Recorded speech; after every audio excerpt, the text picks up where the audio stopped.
अंडा करीसाठी अंडे आपण शॅलो फ्राय करून घेतलेत. त्यानंतर मसाल्यासाठी एक कांदा, 4-5 लसणाच्या पाकळ्या आणि अद्रक घेतलेले आहे. याची आपण पेस्ट करून घेऊया.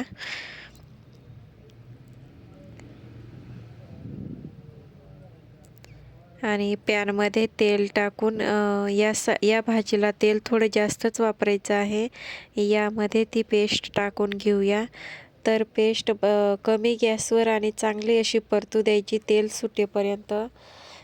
त्यानंतर आपण आता टमाट्याची पण पेस्ट करून घेऊया. ती पण टाकून थोडंसं मीठ घालून त्याची चांगली तेल सुटेपर्यंत फ्राय करून घेऊ. त्यानंतर मसाले टाकलेत, हळद टाकली आणि धनेपूड टाकली, थोडीशी धने पावडर आणि अंडा करी मसाला नसल्यामुळे मी एव्हरेस्टचा मटन मसाला म्हणजे चिकन मसाला घातलेला आहे. थोडी हळद आणि थोडंसं घरचा मसाला घातलेला आहे.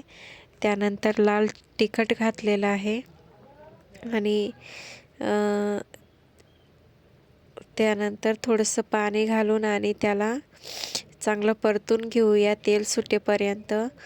आणि आता चांगलं तेल सुटलेलं आहे तर त्यामध्ये पाणी घालून आणि आपण त्याची एक उकळी काढून घेऊया. तर छान अशी त्याला उकळी आलेली आहे. आता त्यामध्ये आपण फ्राय केलेले अंडे आणि कोथिंबीर वरतून घालून त्याची चांगल्या प्रकारे एक उकळी काढून घेऊया झाकण ठेवून.